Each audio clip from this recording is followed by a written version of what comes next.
12e épisode du podcast de Passion MLB. Bonjour à tous. Merci d'être au rendez-vous encore une fois pour cet épisode hebdomadaire sur l'actualité du baseball.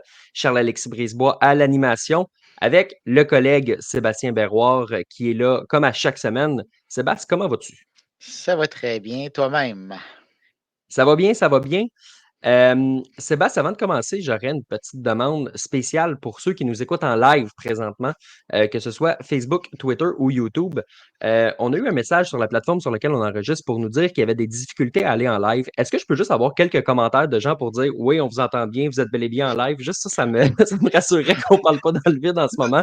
J'ai l'impression que ça fonctionne parce que je vois je vois le nombre de personnes en live et tout, là, je vois un like et tout. J'ai l'impression qu'on est en live, mais juste pour me confirmer, là, ça me satisferait à ce niveau-là.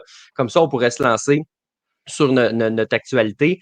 Mais avant, Sébastien, j'aimerais ça quand même qu'on parle un petit peu, là, avant de lancer sur notre bloc sur les Blue Jays de Toronto, si on pouvait parler un petit peu des expos de Montréal. Tu vois, on a un commentaire de Martin qui nous dit que ça fonctionne. Donc, merci beaucoup, Martin. Nous voilà pleinement rassurés pour la suite des choses.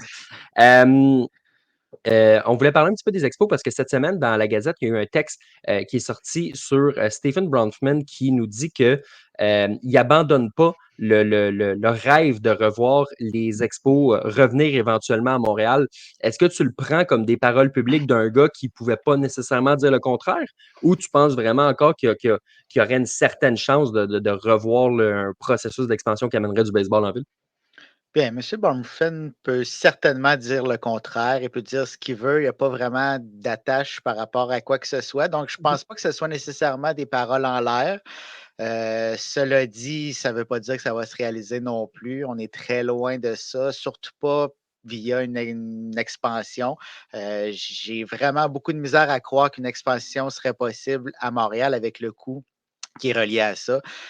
Donc, ça passerait probablement par un déménagement. Puis là, on sait que ce ne serait pas nécessairement Bromford qui serait à la tête de ce projet-là, Ouais. participerait au projet, mais ne serait pas nécessairement à la tête.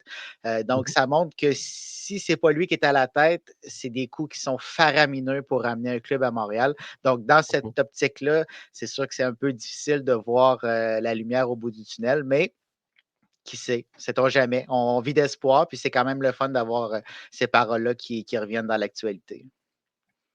Moi, ce que je me souviens, là, en 2022, quand le projet était tombé à l'eau, là, tu sais, le timing était bizarre avec les négociations syndicales du côté du baseball majeur. Au moment où tu te souviendras, tout le monde négociait de bonne foi. Et Ben oui, c'est de bien bonne foi. sûr. C'est de bonne foi qu'on avait mis de côté le projet de la garde partagée, qui était peut-être un élément facile à tasser dans ces négociations-là. Et Steven Brofman, à ce moment-là, avait dit, écoute, on n'a pas nécessairement de plan de B, c'était la garde partagée ou rien. Puis je me souviens que ça avait fait beaucoup chialer quand, dans les faits, avec les prix où sont rendues les franchises, c'était peut-être la solution, tu sais, économique, justement, qui était plus logique parce que la ville de Montréal n'a pas nécessairement en ce moment les outils pour se payer une franchise d'expansion avec tous les coûts qui en découlent. Tu sais, c'est non seulement la franchise, les coûts sont rendus énormes, sont en devises américaines, c'est le stade, c'est à peu près 8 stades des mineurs un peu partout aux États-Unis, c'est un complexe en Floride à la fine pointe de la technologie, c'est des joueurs un peu partout, c'est du staff en pu finir, c'est un payroll de 200 millions de dollars si tu veux être compétitif dans le baseball majeur par année. Donc, à un certain point, je comprends aussi d'où ça vient, puis je comprends quand tu dis, ben écoute, ça passerait peut-être pas nécessairement par moi parce que les coûts sont rendus élevés. Je pense qu'il faut comprendre cet aspect-là aussi. Là. Il a beau être riche, mais il n'est peut-être pas si riche que ça au point de pouvoir ramener à lui tout seul une équipe de baseball temps plein. Là. Non, c'est ça. Puis si lui n'est pas capable de le faire, il n'y en a pas beaucoup qui vont être capables de le faire. Puis c'est sûr que ça va prendre probablement un groupe d'hommes d'affaires pour ramener un club à Montréal. Mais à ce moment-là, en 2022, tu sais, le projet n'était pas parfait. Il y avait des failles dans ce projet-là. Mais quand même, c'était pas fou non plus d'avoir un pied dans le Mhm. baseball majeur, de séparer les coûts, tout ce que tu viens de mentionner, de le séparer entre deux villes, c'était pas fou non plus. C'est sûr que ça l'a pas plu à tout le monde. Mais peut-être que ça aurait été un premier pas dans la bonne direction. Finalement, ça n'a pas fonctionné. Mais ça ne Mhm. veut pas dire non plus qu'on doit abandonner complètement. On verra ce que ça donnera. Là. J'ai encore mes réserves par rapport à ça. Là. Le terrain du Bassin-Pierre, je ne pense pas qu'il va être libre éternellement non plus. Là. Si c'est un bon terrain pour le baseball, c'est un bon terrain pour le projet que tu voudras, possiblement des condos. Mais donc, on verra ce que ça va donner, mais ça ne coûte rien d'avoir quand même un peu d'espoir à ce niveau-là. Sébastien, allons-y maintenant là, que l'introduction est derrière nous avec notre traditionnel bloc pour commencer le show sur les Blue Jays. Okay, Blue Jays, let's play ball. Cette semaine, chez les Blue Jays de Toronto, il s'est passé moins de trucs que les autres semaines, hein, quand même. On faisait le décompte là, quand on s'est appelé tantôt pour se dire ouais, de quoi on parle dans le podcast. Puis finalement, on dirait que ça s'est tenu plus tranquille. Pas une semaine extraordinaire, là, on s'entend. Là, ils n'ont pas sauvé leur saison durant les 7 derniers jours depuis la dernière fois qu'on s'est parlé. Mais ça a été un peu plus calme. On dirait que on s'attend à ce que John Schneider saute à un moment donné, mais c'est pas. C'est plus le sujet bouillant que c'était. Là. On n'a pas l'impression qu'ils sont à une défaite à ce point-ci de congédier le gérant. J'ai l'impression que ça va se faire, peut-être que ça va se faire un peu plus tard, je me trompe-tu? Non, je pense que tu as entièrement raison. Comme on l'a mentionné la semaine dernière, il était probablement à ça de perdre son emploi, l'a Ouais. sauvé pour quelque temps, s'est acheté du temps, mais on ne voit pas vraiment les résultats sur le terrain. C'est pas catastrophique, mais on n'est pas en train de revenir au standard qu'on veut, soit de batailler pour une place en séries éliminatoires. Il y a encore trop de choses qui clochent dans ce club-là, à commencer, oui, par John Schneider, mais il y a d'autres choses également dans ce club-là qui fait qu'on perd des matchs qu'on aurait dû gagner. C'est vrai que ces matchs-là, il devrait avoir quelques victoires de plus quand même au tableau.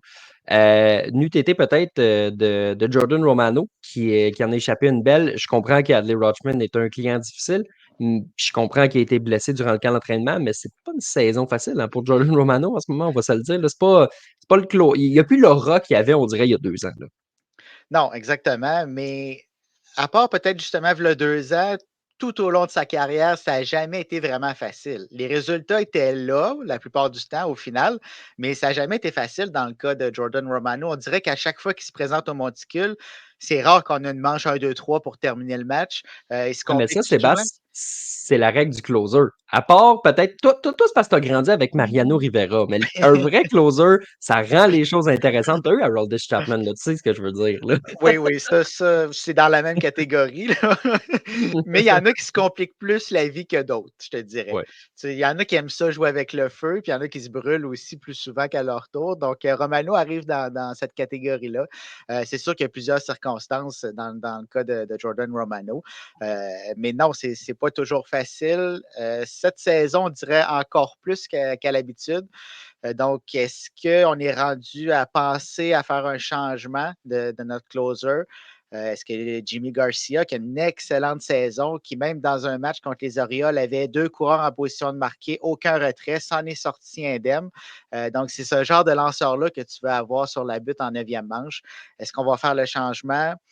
J'en doute. On connaît John Schneider et très confortable dans ses pantoufles. Donc, ça serait quand même surprenant, mais il va falloir éventuellement y penser. Tu parles de John Schneider. Petit commentaire qui vient auquel je viens de penser justement par rapport à ça. On parle peut-être de potentiels changements, puis j'ai entendu évidemment là, des noms circuler un peu partout comme tout le monde les voit. On parle beaucoup de Don Mattingly si on y va à l'interne. Il y aurait peut-être aussi de Marlo Hale, mais j'ai l'impression qu'on irait plus avec Mattingly. Mais il faut aussi considérer potentiellement des candidatures à l'externe. Il y en a une que j'ai entendue, puis je pense que tu vas avoir le même avis que moi, que c'est pas deux éléments qui sont compatibles ensemble. C'est potentiellement un vétéran comme Joe Madden. Mais Joe Madden, le problème, c'est que lui, ce qu'il dit, c'est je veux une équipe de direction qui va me laisser gérer. Il veut une équipe comme à l'ancienne. Les Blue Jays, c'est pas ça en ce moment-là. C'est vraiment pas ça. Puis on le voit que le département de l'analytique a beaucoup de pouvoir dans cette organisation-là. Ça ne fonctionnerait pas vraiment avec un Joe Madden, tout comme un Terry Francona non plus. C'est pas le genre de gérant qui veut avoir quelqu'un au-dessus de sa tête à chaque décision qu'il prend, autant avant que pendant les matchs. Donc non, ça ne fonctionnerait pas. Mais pour moi, c'est le genre de gérant que les Blue Jays ont besoin. Un gérant qui a de la poigne, qui a de l'expérience, qui gère avec ce qu'il voit, puis qui va être capable d'entourer ces jeunes joueurs-là qui sont supposés performer à la hauteur de leur talent et qui ne le font pas présentement. Donc, est-ce que les Blue Jays veulent que les petits génies décident de toutes les décisions ou ils veulent un gérant qui gagne des matchs sur le terrain? C'est la question qu'on doit se poser à Toronto. J'aime ça quand tu dis les petits génies. On J'essaie de sent que la ça ramener vient une là, fois par semaine. ouais, plus qu'une fois. Oui, oui, On sent que ça vient vraiment du fond du cœur, là. oui. Sébastien, on a un commentaire de Michel ici là, qui est en lien avec ce qu'on parlait tantôt là, sur les expos. Le Michel qui n'a jamais rien voulu savoir d'une garde partagée. Même si ça lui a fait mal quand il a appris qu'il n'y avait aucun plan B, il ne change pas d'idée à ce niveau-là. Il aime mieux rester avec les Blue Jays qui sont pas drôles à voir de ce temps-là plutôt que d'avoir un club à temps partiel. Euh, Ben, les Blue Jays, c'est un club à temps partiel présentement. ouais. Là. Si tu comptes 2020-2021, il n'était pas là souvent au pays, là. Non, c'est ça. On parle ici là, de Michel justement qui nous propose l'idée d'avoir Romano à 8e et Garcia en 9e. Tu en parlais tantôt, le Jimmy Garcia qui a vraiment une bonne saison ces temps-ci. Patrick qui nous ramène le fait que Jordan Romano, son nom a circulé à Baltimore. Patrick qui voit ça pour une rumeur farfelue pour l'instant. Ceci étant dit, j'ai l'impression que je ne suis pas sûr que les Blue Jays vont être prêts à vendre plus que des joueurs de location si la saison va mal. Mais si c'est le cas, Romano qui a encore 1 an et demi de contrôle, je ne serais pas étonné de voir un club comme Baltimore aller le chercher parce que Baltimore a besoin d'aide en relève. C'est peut-être sa seule faiblesse du côté de la Ouais. formation du Maryland. Euh, c'est sûr que si tu amènes un Romano ou un Mason Miller ou peu importe le nom que tu voudras bien me nommer, ça pourrait aider parce que Craig Kimbrell, en ce moment, ça ne fonctionne pas. Là. Non, la perte de Félix Bautista fait très mal à Baltimore. C'est pour ça que je trouve pas ça si farfelu que ça.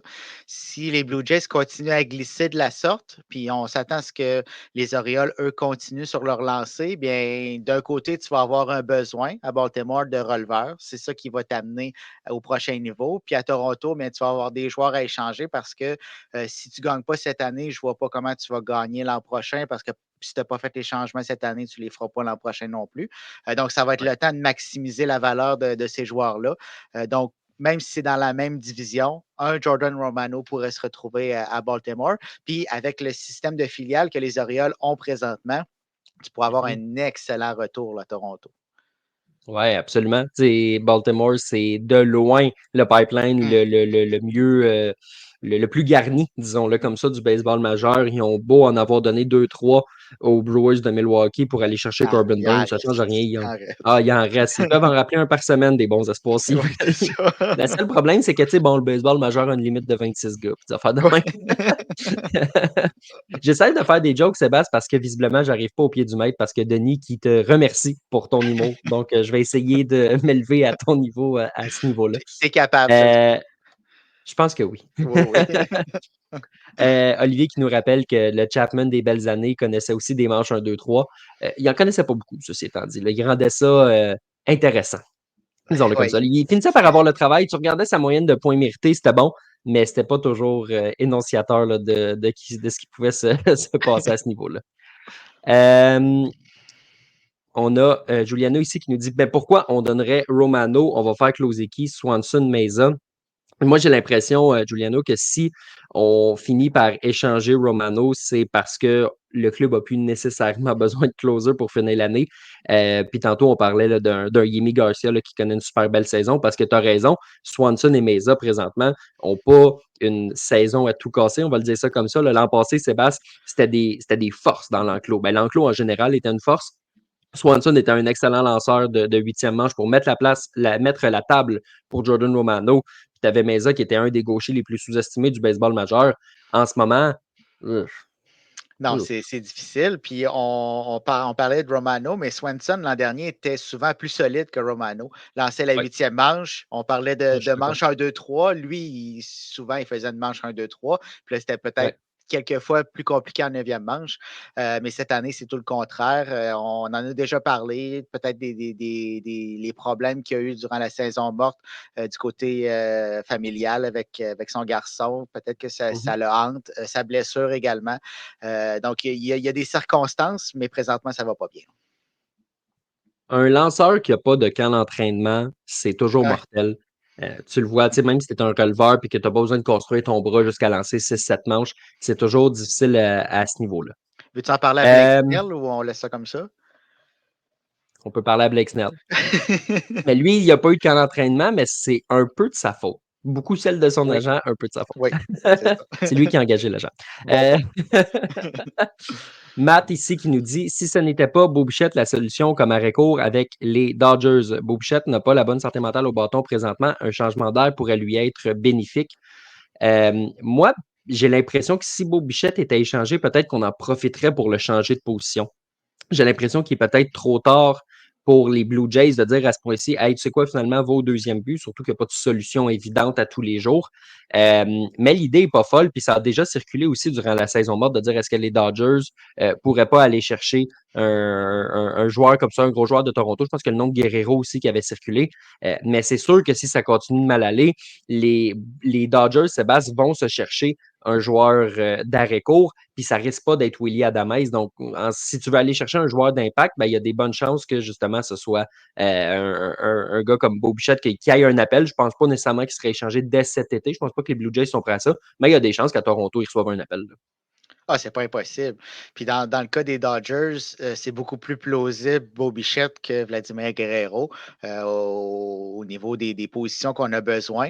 Puis tu parlais de changement de position, mais on n'enverrait pas Bo Bichette au deuxième coussin à Los Angeles parce que tant qu'à ça, on a déjà Ouais, c'est ça. on veut sortir Mookie Betts de l'arrêt C'est ça. court dans une situation idéale parce que présentement, Mookie Betts fait le travail, mais on sait que ce n'est pas nécessairement sur une longue saison la situation qui prévaut. Donc, oui, un Bo Bichette avec les Dodgers serait une possibilité.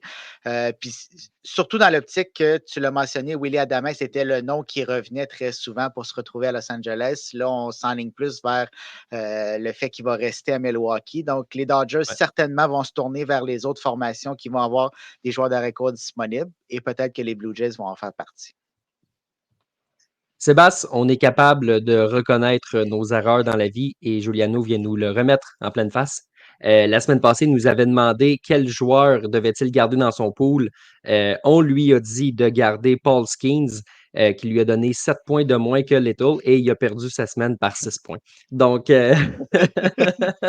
ne sais pas c'est désolé. quoi les statistiques dans cette Ligue Fantasy, là, mais Polsky n'a pas connu un mauvais départ, mais c'est sûr Mhm. que il y a eu son lot de retraits sur des prix. C'est sûr que ça n'a pas été Ouais. parfait, Mhm. mais c'est ça. C'est un peu un coup de dé. Là. On Oui. était du mauvais côté du coup de dé. Donc, désolé, Giuliano, pour ça. Oui. Donc, fin de la petite parenthèse à ce niveau-là, là, pour revenir aux Blue Jays de Toronto. On a un message ici de Patrick qui est intéressant, qui nous demande si tu fais des gestes comme ça, est-ce que Bichette et Guerrero vont vouloir rester à long terme à Toronto?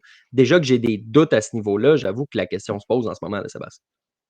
Oui, c'est sûr. Puis si je présume que si on parle de gestes comme ça, c'est d'échanger des joueurs à la date limite en étant en abandonnant un peu durant la saison. C'est sûr que c'est pas idéal, mais on doit penser plus loin que le moment présent.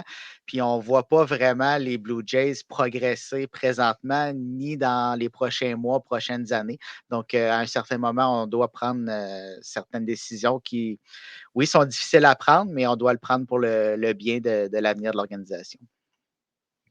Michel qui nous sort quelques petites statistiques ici par rapport à la relève à Toronto. Bowden Francis, là, qui est sur le chemin du retour, il a lancé à Buffalo 2 manches de réhabilitation dans les derniers jours. Il y a Nate Pearson là, que sa moyenne a gonflé comme un bon gâteau au four là, depuis son début de saison, qui avait été excellent. Tim Meza, Cabrera, ça va pas. Romano, Swanson, c'est difficile. Mitch White qui est parti. Brandon Little. Écoute, il y a Yimi Garcia qui va bien, on en a parlé tantôt. Chad Green qui est sur la liste des blessés. Donc, c'est assez difficile à ce niveau-là. Matt qui nous souligne ici, qui nous demande pourquoi les Jays ne pourraient pas être intéressés à un Charles Leblanc, peut jouer à plusieurs positions comme un Davis Schneider. Charles Leblanc, le collègue du fils Paul, qui évolue dans le niveau 3A dans l'organisation des Angels présentement, avait eu sa chance en 2022 avec les Marlins de Miami, avait bien fait. Puis on se souvient-tu, c'était qui les gérants des Marlins en 2022 qui est peut-être rendu coach de banc du côté de Toronto? Oui, ben, il y a un certain nom qui est lié aux deux organisations, mais Ouais, ouais, hein? est-ce que un Charles Leblanc qui va bien présentement, Est-ce que c'est Mhm. vraiment la solution à Toronto? Je ne dis pas que ce serait mal d'aller le chercher, mais je pense qu'à Toronto, là, on cherche des solutions qui vont nous rapporter dès maintenant parce qu'on essaie de sortir un peu de la situation difficile où est-ce qu'on est présentement. Sans rien enlever à Charles Leblanc, mais présentement, je ne pense pas que ce serait lui qui ferait une différence chez les Blue Jays. Par contre, il n'y a rien qui nous empêche d'aller le chercher et de faire ce mouvement de personnel-là qui risque de nous rapporter à long terme. Moi non plus, je pense pas nécessairement que c'est la solution, mais en ce moment, n'importe qui pourrait être une meilleure solution. C'est un gars du Canada, donc pas Même toi, nécessairement de Charles. Toronto en tant que tel. Oui, tu Oui. penses, hein? Oui, je pense que oui. Ouf. Ça, c'est du bon humour. Denis, d'ailleurs, qui m'a approuvé, qui dit que moi aussi, je suis un humoriste. Donc, merci, Denis, à ce niveau-là. Ma tête passera plus dans le cadre de porte. Écoute, on glissait un petit mot justement sur David Schneider. David Schneider, Sébastien, là, qu'on a vu comme frappeur numéro un en l'absence de George Springer, mais la question c'était est-ce qu'il est là juste parce que Springer est malade ou il est là parce qu'il est là? Puis finalement, il était là juste parce que Springer est malade. Oui, je ne sais pas ce que ça va prendre pour sortir George Springer du premier rang de l'alignement. Là. Une très longue maladie, peut-être. Oui, oui, mais à part son absence, là, je pense que c'est Ouais. rendu. S'il est présent dans l'alignement, je pense que c'est impossible qu'il soit ailleurs qu'au premier rang. Il faudrait demander à John Schneider pourquoi. Mhm. Mais oui, un David Schneider mérite bien plus qu'un George Springer de frapper au premier rang du rôle offensif. Dalton Varsho, même chose. Donc, je ne comprends pas pourquoi Springer se retrouve encore une fois à donner le ton ou à ne pas donner le ton à ce Mhm. rôle offensif-là. Seul bémol pour David Schneider, c'est qu'on a de la difficulté à le placer en défensive, puis on a déjà beaucoup de frappeurs de choix à Toronto. Peu importe l'endroit où on le met en défensive, Schneider ne se semble pas à l'aise, a de la difficulté à réaliser les jeux. Donc, ça, c'est une difficulté supplémentaire que John Schneider doit négocier parce que on l'a dit, là, les Blue Jays veulent jurer par la défensive, mais Ouais. présentement, Schneider, c'est un petit peu une faiblesse à ce niveau-là. On s'entend que quand il est dans le champ gauche versus quand Dalton Varsho est dans le champ gauche, Mm. c'est pas exactement le même niveau de confiance. Là, ça, on va se le dire. Rien contre le gars là, qu'on a lancé dans le champ gauche en disant ben, écoute, pratique-toi au camp parce que ça se peut qu'on ait besoin de toi. Puis finalement, le ça se peut qu'on ait besoin de toi est devenu tu vas jouer pas mal plus dans gauche qu'au deuxième coussin parce qu'il y a congestion puis parce que le club n'a pas beaucoup de voltigeurs naturels. Donc, écoute, on verra bien ce que ça va donner à ce niveau-là. Sébastien, passons au bloc ailleurs dans le baseball majeur.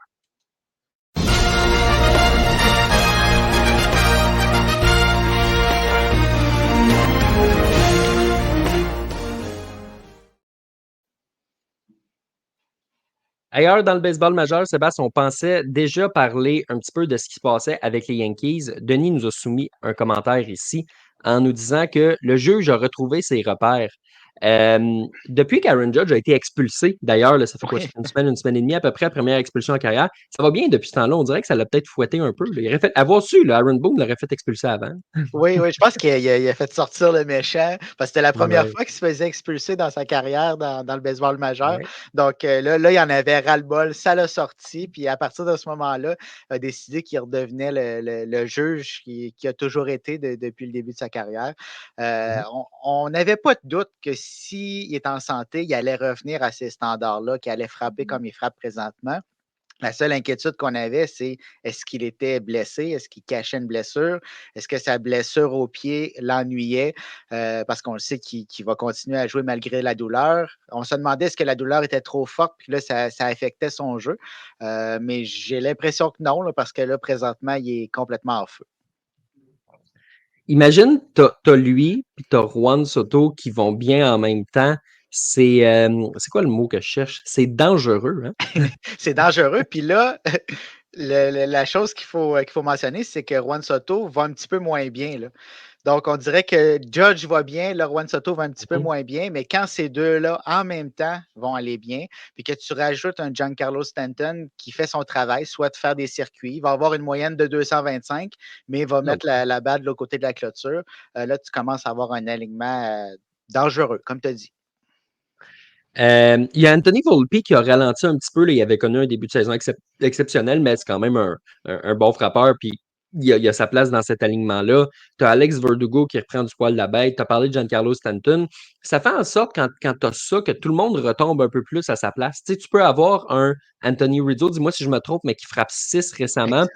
Après ça, ben, ça repousse des joueurs comme le receveur qui est là, qui est en place cette journée-là, ou un Cabrera, peu importe, tu sais, qui vont frapper 7, 8, 9. Tu as un alignement là qui devient d'autant plus dangereux quand les gars d'en haut prennent leur place et qui font ce qu'ils doivent faire, c'est-à-dire le top 5-6 qui frappe. Oui, exact. Si les frappeurs du haut de l'alignement font le travail, le reste de cet alignement de frappeurs-là a juste à faire le minimum, puis les Yankees vont remporter plus de matchs qu'ils vont en perdre. Tu mentionnais le rôle de receveur qui frappe selon si c'est Trevino, Austin Wells, 7e, 8e. Eux aussi font le travail. Des débuts de saison très difficiles, mais là, Trevino s'est mis en marche, Austin Wells aussi. Donc, la pression est enlevée de leurs épaules, puis là, ils peuvent faire leur travail autant de receveurs dans leur cas, qui demandent quand même beaucoup de. Tu sais, c'est leur travail principal, mais ils n'ont pas la pression d'amener ça au bâton non plus. On a quelques commentaires ici sur les Yankees. Sébastien, je vais te les soumettre. Olivier qui nous parle du fait que ça permet de cacher un gars comme Trent Grisham puis sa moyenne de 0,61. Écoute, il n'était pas si mauvais que ça ailleurs là, dans le baseball majeur. Est-ce que tu penses que. Parce que ça peut avoir l'air niaiseux à dire, mais c'est pas facile de s'habituer à un rôle de banc. Tu sais, on peut se dire, ben, tu joues moins, OK. Mais c'est difficile mentalement de toujours se préparer puis de jamais savoir quand est-ce que tu vas embarquer à ce moment-là.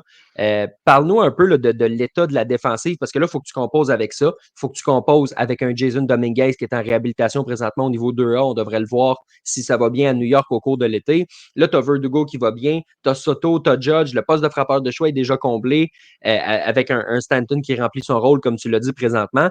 Il va avoir congestion tantôt au champ extérieur. Puis à un moment donné, j'ai l'impression que c'est juste Grisham qui va y coper. S'il n'est pas capable de rester là, puis que tu as Judge qui roule bien au centre, puis que tu as l'option de Dominguez qui revient, ben Grisham, tu n'en auras pas besoin si tu frappes pour 0,61. Non, exact. La décision va se prendre par elle-même. Mais tu as mis le doigt sur le bobo. C'est extrêmement difficile d'arriver dans un match quand tu n'as pas joué de la semaine. Puis je ne mets pas en doute le travail de Trent Grisham. Je suis sûr qu'il travaille très fort, on l'a entendu. Mais ce n'est pas la même chose frapper dans une cage de frappeurs puis arriver contre des lanceurs du baseball majeur avec je dis aucune pratique, mais c'est pas vraiment aucune pratique. Oui, il frappe contre des lanceurs, mais le feeling d'être dans un match contre un lanceur qui veut vraiment te retirer, c'est autre chose. Il est là pour sa défensive, il est là pour donner un petit peu de repos à Aaron Judge, mais présentement, c'est difficile, puis on peut le comprendre. Je pense que si on prend un Grisham, on l'amène dans une autre équipe, puis qu'on lui donne un rôle à temps plein ou presque, il va avoir de meilleures statistiques que ce qu'il présente actuellement.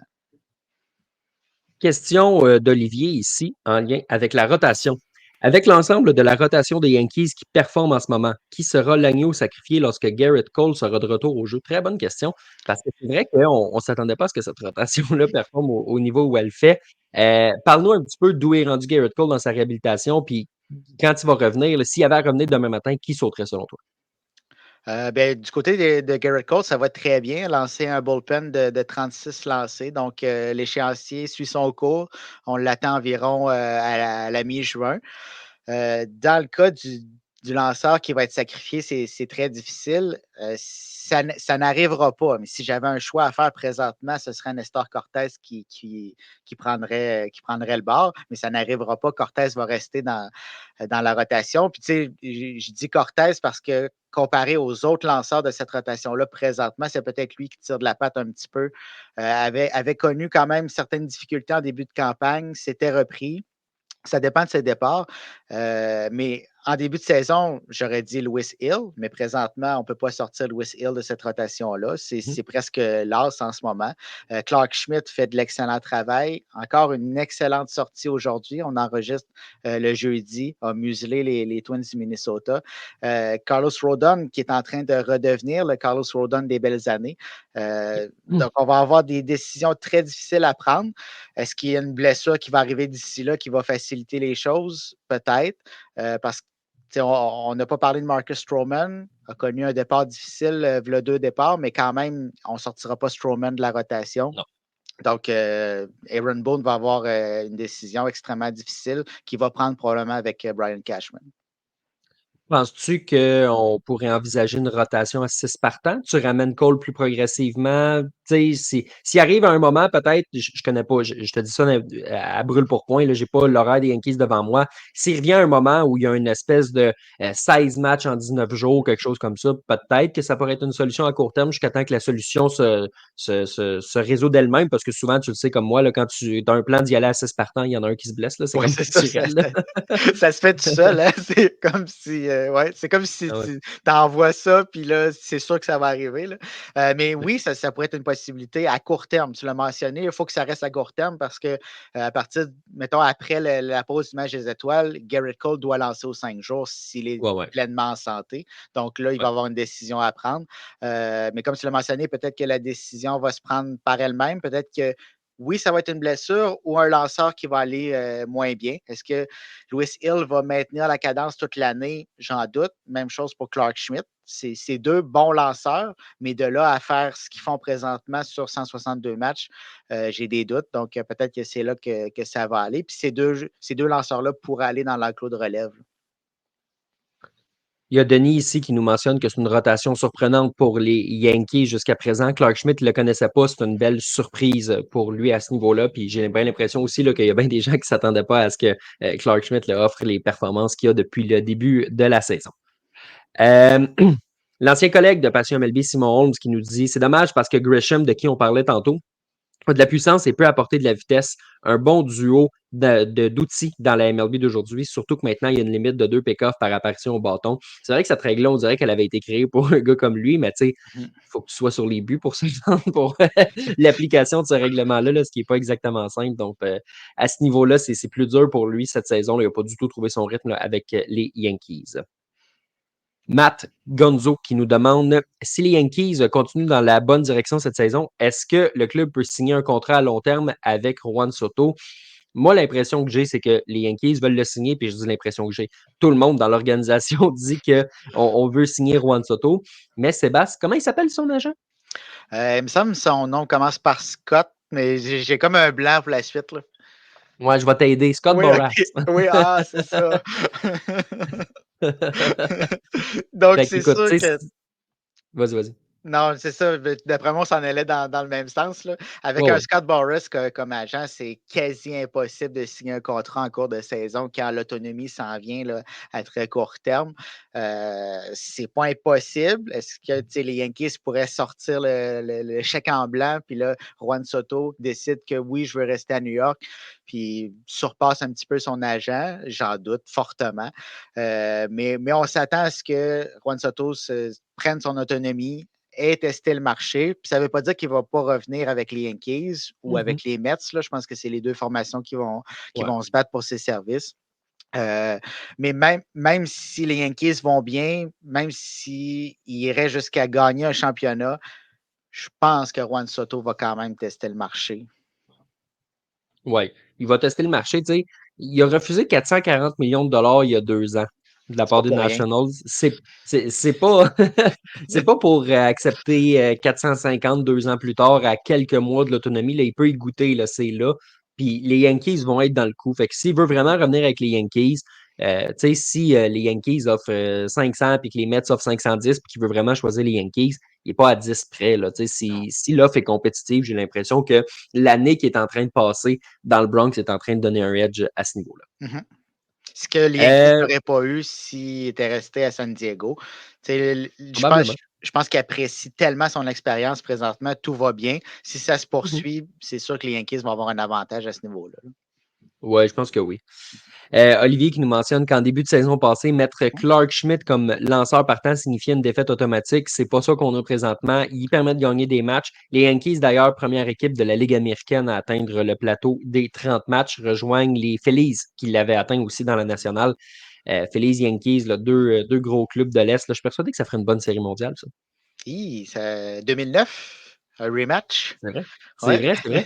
Ça finirait-tu pareil? Je pense que tu vas me dire oui, là. Bah oui, oui, oui, oui, oui, OK, exactement OK. pareil. Simon qui nous mentionne que Soto va tester le marché, mais que tu peux pas échapper à un frappeur comme ça. Je pense qu'il y a beaucoup de pression sur Steinbrenner, sur Cashman, sur qui tu voudras là, dans cette organisation-là pour ne pas échapper à un gars comme Juan Soto.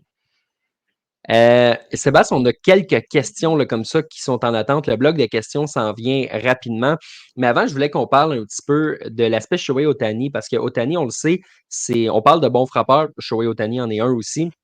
Notre bon frappeur gaucher là, qui a signé un énorme contrat.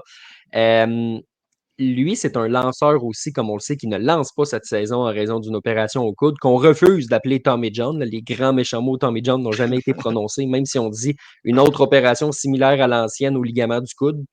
Donc, bref, opération Tommy John pour Shohei Ohtani. Et là, on le voit qu'il ne lance pas cette saison. Il atteint des nouveaux sommets exceptionnels à quel point il est capable de bien frapper, puis il frappe encore plus fort qu'avant, puis sa moyenne est encore plus grosse qu'avant, son OBP, puis toute la stat que tu voudras me nommer est encore plus grosse qu'avant. Donc, la question que les gens commencent à se poser, c'est, coudonc, faudrait-tu qu'il arrête de lancer? C'est quoi ton avis à ce niveau-là? Est-ce que tu penses que le fait de lancer le pousse à être comme le meilleur, puis être dans sa catégorie, puis l'élève, ou justement ce qu'on voit cette année te fait dire, non, faisons-en un voltigeur, puis il est capable de bien frapper? Ben, il y a plusieurs choses là-dedans, hein. Oui, le fait de ne pas lancer fait nécessairement que Shohei Ohtani est entièrement dédié à son rôle de frappeur. Par contre, on va s'entendre qu'il évolue dans une meilleure formation qu'avec les Angels de Los Angeles. Ah Euh, oui? ben, tu sais, c'est serré, là, mais je pense que les Dodgers ont un petit avantage. OK, OK. Donc, tu sais, il est très bien protégé dans cet alignement-là. Donc, c'est sûr que ça lui donne ce petit edge-là. Je pense pas qu'il va lancer très longtemps non plus. Je suis sûr et certain qu'il va relancer avec les Dodgers. Je pense Ouais. qu'il doit le faire, surtout avec le contrat qu'il a signé. Mais par contre, éventuellement, va redevenir à son rôle de frappeur et de voltigeur, parce que c'est pas un mauvais voltigeur, là. On ne l'a pas vu, mais est capable de faire le travail en défensive. Donc, je pense que la finalité de tout ça, ça va être ça, mais entre-temps, va retourner sur la butte. On parle de but. Je pensais pas parler nécessairement des Aces cette année pour les bonnes raisons, mais on en est là. Mason Miller. Il y a un débat en ce moment à savoir est-ce qu'on l'échange, est-ce qu'on ne l'échange pas? À un moment donné, moi, je suis tanné de voir les Aces d'Oakland échanger tous les bons joueurs qu'ils ont. Ceci étant dit, Mason Miller est à 6 ans de l'autonomie. J'ai écrit un texte là-dessus sur le Passion MLB en disant c'est un lanceur qui lance super fort, qui pourrait avoir un Tommy John n'importe quand. Un releveur, c'est assez volatile. Il peut être super bon une année puis mauvais l'autre. Je pense pas que les Aces peuvent se permettre de perdre cette valeur-là. Je pense qu'ils doivent contempler l'idée de l'échanger. Je te dis pas de l'échanger contre un retour qui serait pas satisfaisant, évidemment. Là, sinon, tu le gardes. Mais de toute façon, oui, les Aces ont un bon début, mais éventuellement, il n'y aura plus ben d'avance à protéger chez les Aces d'Oakland. Je pense qu'ils sont mieux de l'échanger. Puis je pense que s'il est sur le marché, là, il y a des clubs qui vont vouloir aller le chercher. Tu sais, les Orioles de Baltimore, on en parlait tantôt, ça pourrait être une bonne cible. Les Dodgers, je ne peux pas croire que ça pourrait pas être une bonne cible non plus. Les Cubs qui ont besoin d'être en relève. Mais moi, l'équipe que je vois, Sébastien, c'est les Phillies. Mhm. Les Phillies de Dave Dombrowski, qui est un gars qui aime ça, les petits coups d'éclat quand même là, sur le marché des transactions, qui s'est tenu tranquille depuis son arrivée en Pennsylvanie à ce niveau-là, niveau transaction. Il a été généreux avec le portefeuille de son propriétaire, il a donné des gros contrats, mais niveau transaction, ça a été plus moyen. Moi, j'ai l'impression que ça pourrait être ça son beau grand. C'est pas fou, c'est pas fou. Les Phillies qui vont très bien, qui ont un club expérimenté, qui veulent se rendre au bout, n'ont pas réalisé leur objectif dans les dernières années, sont capables de le faire. On le voit avec leur début de saison, même s'ils ont un calendrier relativement facile depuis le début de la saison. Ils font le travail. Puis on l'a mentionné, là, depuis plusieurs années, leur faiblesse est dans l'enclos de relève. C'est un petit peu moins apparent cette saison, mais quand même vont en avoir besoin rendu en séries éliminatoires. Donc oui, ça serait une possibilité. Toi, tu vois les Phillies, mais tu as mentionné les Orioles. J'ai vraiment l'impression que si un Mason Miller est sur le marché, les Orioles qui veulent gagner qui sont prêts à Mmh mh. dépenser, qui sont prêts à donner leurs jeunes pour justement avoir ce qui leur manque, pourraient, là, j'allais dire vider leur banque, mais ça viderait même pas leur banque de jeunes espoirs. Il y en a tellement Mmh. que pourraient en prendre quelques-uns à travers tout ça, puis payer le juste prix au Ace. J'ai vraiment l'impression que les Mmh Orioles, peu mh. importe ça va être qui, vont aller chercher un gros releveur d'ici la date limite des transactions et ça pourrait être Mel. Ouais. Puis tu sais, les Orioles, ça cadrerait dans leur fenêtre parce que c'est pas un closer qui va partir dans 2 ans, là. Il serait là Exact. pour une couple d'années encore. Tu sais, imagine un duo avec Bautista en fin de match, là, mais qui soit en santé, là, tu sais, ça pourrait être pas pire. Mettons, Yenner Cano, 7, Bautista 8, Miller 9, tu sais, brasse Ouais. tout ça, là, peut-être pas Cano, là, mais brasse, c'est 8 et 9, puis tu es en voiture. Ouais, ouais, là, je pense que ce Mmh. serait quand même assez difficile d'aller frapper à Baltimore, là. En plus, la clôture est plus loin qu'avant, fait que Oui, oui. Sébastien, on a beaucoup de questions, là, qui vont dans toutes les directions présentement, donc allons-y sans plus tarder avec la période de questions.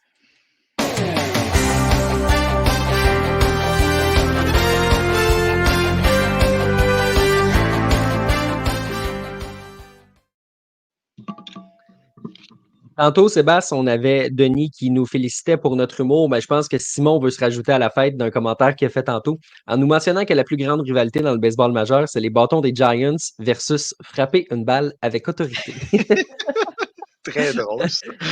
Gardons aussi rester loin de la liste des blessés là, qui ne doit pas Oui. aider, mais c'est vrai que les gars qui sont sur place, là, tu sais, moi, je ne m'attendais pas à une énorme saison de Francisco. Ils ont ajouté beaucoup d'éléments à la fin, c'était le fun. Est-ce qu'ils n'ont pas réussi à créer une cohésion d'équipe? Est-ce que les gars qui sont là sont juste poches? Est-ce qu'ils sont intimidés par le rival à Los Angeles qui gagne tout de l'autre côté? Qu'est-ce qui se passe à San Francisco? Toutes ces réponses? J'en ai aucune idée, tu sais, je pense que c'est un ensemble de facteurs, mais on ne frappe pas. Mais c'est sûr que si tu vas chercher Matt Chapman puis si tu attends à ce qu'il frappe, tu risques d'être déçu à un certain moment. Mais tu sais, c'est pas juste lui, là, c'est toute la formation qui ne fait pas le travail. Puis on n'a pas l'impression que cet alignement de frappeurs-là peut renverser la vapeur puis devenir un alignement de frappeurs de puissance ou à tout le moins qui se rend sur les sentiers de façon régulière.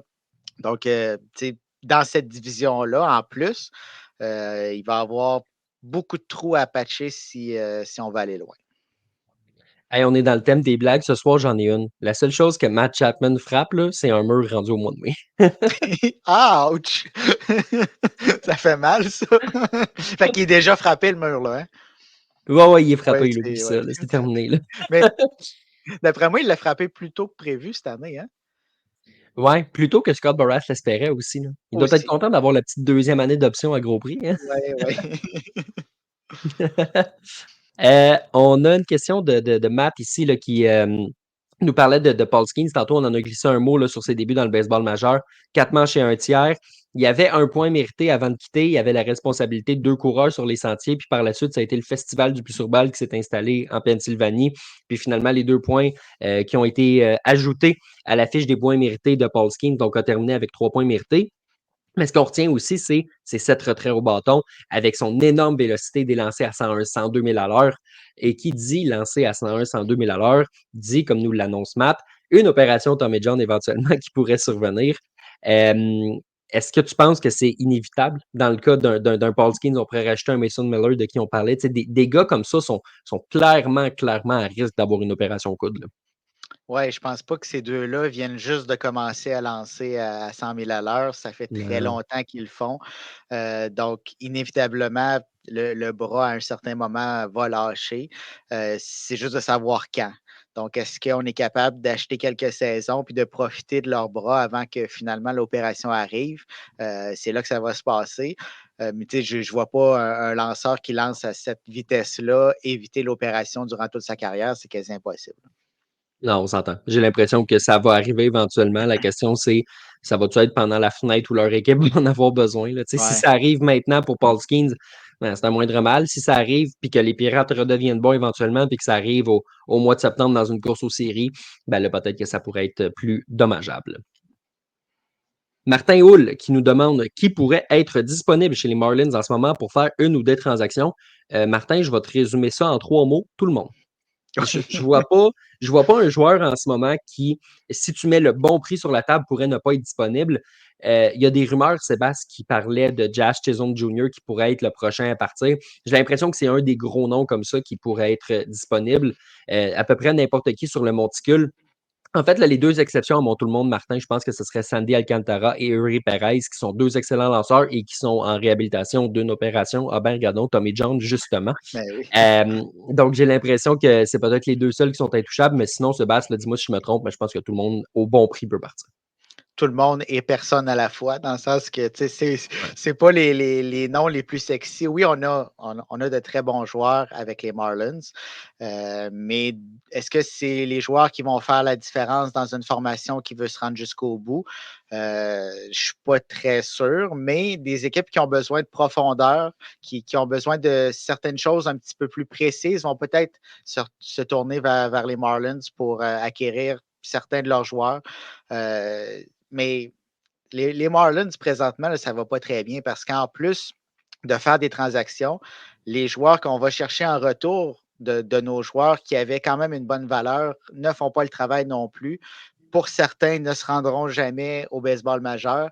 Donc, c'est une chose de faire une transaction, mais il faut avoir la juste valeur du joueur en retour, puis ce n'est pas le cas présentement à Miami.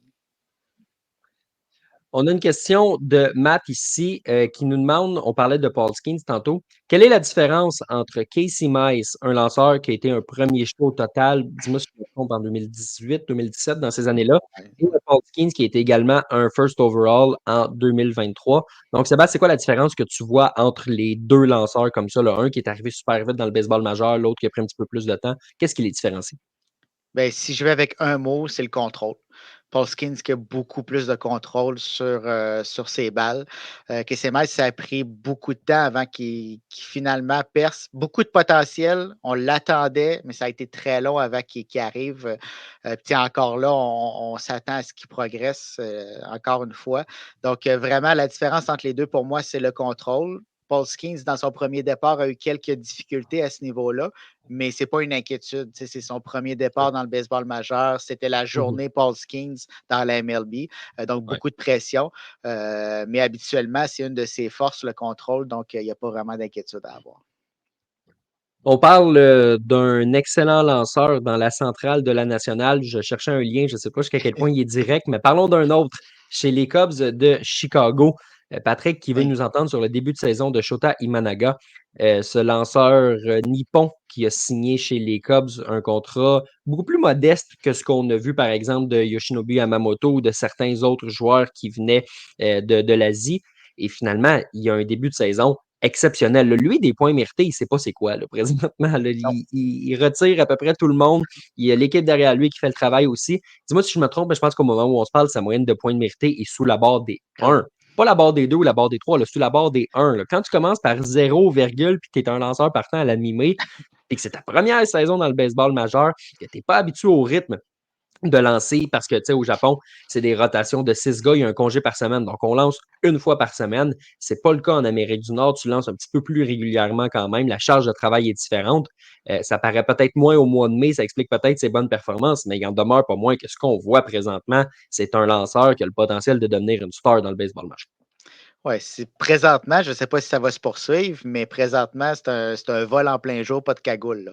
C'est Mhm. extraordinaire ce qu'il est en train de mettre au tableau. Puis c'est pas juste les points mérités, c'est également son whip. Il ne met pas de coureur sur les sentiers, donc il ne se met pas dans le trouble, fait son travail, donne des manches. Donc les Cubs, ils ne peuvent pas demander plus présentement, là, c'est impossible. Ils sont vraiment contents avec ce qu'ils ont entre les mains. Présentement, c'est lui qui mène ce corps de lanceur-là, enlève la pression sur les autres. On le sait que quand Shota Imanaga se présente au monticule, on va remporter le match. Donc, ça l'enlève une certaine pression. Mais la seule chose, c'est, tu l'as mentionné, arrive du Japon, charge de travail à long terme. Qu'est-ce qui va arriver? Mais ça, on verra ça au mois d'août. On a quelques commentaires ici sur les Dodgers et les Giants Simon qui nous dit qu'en tant que fan des Giants, il dit que San Francisco contre Dodgers, c'est plus une rivalité parce que c'est toujours la même équipe qui gagne. Il nous parle aussi de l'alignement toute étoile de la Ligue nationale, c'est-à-dire les Dodgers en tant que tels, ce qui coordonne un peu avec les commentaires de Denis qui nous dit que Freeman, Betts, les Dodgers ont toute une attaque. Puis, tu sais, récemment, on les a vus aussi. Là, quand je dis récemment, c'est quasiment dans les 4 dernières semaines, là, se mettre en marche. Là. Ça a été plus tranquille. Ils ont perdu quelques séries au début du mois d'avril. Puis, à un moment donné, ils se sont dit, hey, on est les Dodgers, on est capable de gagner. Puis finalement, ils se sont rappelés qu'ils étaient capables d'aller chercher des W. Hein. Oui, exact. T'sais, on a comme en début de saison, il y avait des lacunes qui étaient plus apparentes, dans le sens qu'on le sait, il reste des lacunes dans cette formation-là, mais au début de la campagne, on les voyait beaucoup plus. Présentement, ces lacunes-là sont un petit peu cachées par le reste de cet alignement-là qui fait le travail. Seule chose, on parle d'alignement toute étoile. Il y a quelqu'un qui disait qu'il était tanné. Seule chose, c'est est-ce qu'ils vont être capables de finalement remporter un championnat? Oui, ils en ont remporté un dans une saison écourtée, mais on dirait que rendu en séries éliminatoires, c'est une autre saison, autant pour les autres équipes que pour les Dodgers. Donc, c'est pas fait. Puis autant que pour leur gérant. Dave Roberts, Ouais, on dirait exact. à chaque mois d'octobre, il nous rappelle que il y a toujours une décision. Tu me diras que c'est facile de jouer au gérant assis sur mon sofa, la main dans le sac de chips en disant j'aurais pas fait ça, moi. Mais on dirait que Dave Roberts, ça arrive plus souvent qu'autrement au mois d'octobre. Ça. On va le dire comme ça. Oui. On a un commentaire de Denis ici. S'il va avec les Orioles, là, sans doute quand on parlait tantôt de Mason Miller, ils vont être invincibles. Je pense que sont capables de se construire une équipe assez invincible aussi, les Orioles, pas avec le même budget que les Dodgers. Ce serait ironique, hein? Une série mondiale entre les Dodgers et les Orioles, ce qui est loin d'être impossible. Ce serait à peu près 3 fois le budget. Je sais pas si mes chiffres sont bons, mais je pense que je suis pas loin de la vérité. 3 fois le budget d'une équipe à l'autre. Juste Shohei Ohtani qui doit faire à peu près ce que 20 gars à Baltimore font, tellement c'est juste des recrues. Ce serait vraiment David contre Goliath, mais David aurait autant de chance que Goliath. Là. Ah, exactement, même peut-être plus, dans le sens que, avec ce qu'on vient de mentionner, que les Dodgers ont de la misère à gagner en séries éliminatoires, d'avoir une jeune formation qui sort un petit peu de nulle part, qui n'a aucune pression, ça serait très dangereux pour les Dodgers. Simon qui nous demande justement, Dave Roberts, il a combien de vies à titre de gérant des Dodgers? J'ai l'impression qu'il approche de la 9e, mais c'est peut-être juste un sentiment que j'ai. Il en reste moins qu'il en Euh, restait. je pense que oui. Je pense Oui. que oui. Simon qui nous mentionne justement qu'il adore Doval, le closer à San Francisco. Mais pensez-vous que lui aussi, rendu là, pourrait être une monnaie d'échange? Encore quelques saisons de contrôle, mais tant qu'à jamais n'avoir l'avance en 9e manche, aussi bien l'échanger. Ça aussi, là, ça pourrait être un candidat que les équipes pourraient appeler, peut-être pas les Dodgers. Là, je pense qu'il y a des limites Non. à booster le rival de division puis le rival naturel, mais j'ai l'impression que c'est le genre de candidat aussi là, qui pourrait être échangé. Mais c'est drôle, hein? Les Giants me font beaucoup penser aux Blue Jays. À un certain Mhm. moment, il va falloir prendre des décisions. Puis oui, un Doval, un Romano pourrait partir parce que ça servira presque à rien, rendu à un certain moment dans la saison, de les conserver dans l'alignement. Donc, certainement, si on a notre prix et qu'on n'est plus dans la course, bien sûr, parce que si on est encore en train de se battre, pourquoi pas y aller? On n'a quand même pas une mauvaise formation. Ben là, il va falloir prendre la décision à ce moment-là. On a des commentaires ici sur les Phillies vont-ils coiffer les Braves, les Phillies qui sont présentement devant, les Braves au classement, là, un bon 2-3 matchs devant, si je ne me trompe pas. Belle saison du côté des Phillies quand même. Penses-tu qu'ils ont ce qu'il faut pour finir devant Atlanta au classement? Ben, je vais attendre avant de dire ça parce que, comme je le mentionnais tantôt, les Phillies ont l'un des calendriers les plus faciles ou sinon le calendrier le plus facile depuis le début de la saison. Donc, oui, ils ont mis les victoires au tableau, mais il va falloir le faire contre des bonnes formations aussi. Puis, on connaît l'expérience des Braves. Donc, rendu au mois d'août, au mois de septembre, mais c'est peut-être là qu'on va voir l'écart entre les deux équipes. Mais pour l'instant, là, c'est vraiment exceptionnel de voir ce que les Phillies font. Parlant des Braves d'Atlanta, Marcel Osuna, qui est ressurgi d'entre les morts, là, il était vraiment à terre, autant au niveau de sa réputation qu'au niveau de ses performances sur le terrain. En plus, il prenait le poste de frappeur de choix. Il n'y avait rien pour lui, un gros contrat. Et là, il s'est décidé à jouer comme il est capable de le faire. Puis, il est capable de le faire. Oui, c'est ça. On le voit depuis le début de la saison, ça va bien. Premier frappeur et de loin à avoir atteint la barre des 40 points produits. Je sais qu'il joue dans une bonne équipe, mais il faut quand même les produire, ces points-là. Il y a beaucoup d'équipes qui ont des problèmes avec les coureurs en position de marquer. On salue les Blue Jays au passage. Mais Marcell Ozuna, c'est visiblement pas un problème. Ça roule en ce moment, puis tu peux pas sortir ce gars-là de cet alignement-là. Là. Il est au cœur de l'alignement, puis avec un Matt Olson qui roule pas, si Marcell Ozuna se lève, c'est pas Alex Antopoulos qui va se plaindre. Non, que non. Puis pour répondre à la question, est-ce qu'il peut garder la cadence du point de vue de son potentiel? Certainement. S'il reste concentré sur le baseball, s'il n'y a pas de problème personnel, certainement que Marcell Ozuna peut garder cette cadence-là. Énormément de talent. Mais est-ce qu'il va le faire? Il nous a souvent habitués à certaines baisses de régime en raison de certains événements. Donc, est-ce que ça va être le cas cette année ou bien tout ça est derrière lui? Seul l'avenir va nous le dire, mais dans une bonne formation comme les Braves, j'ai tendance à croire que ça va se poursuivre.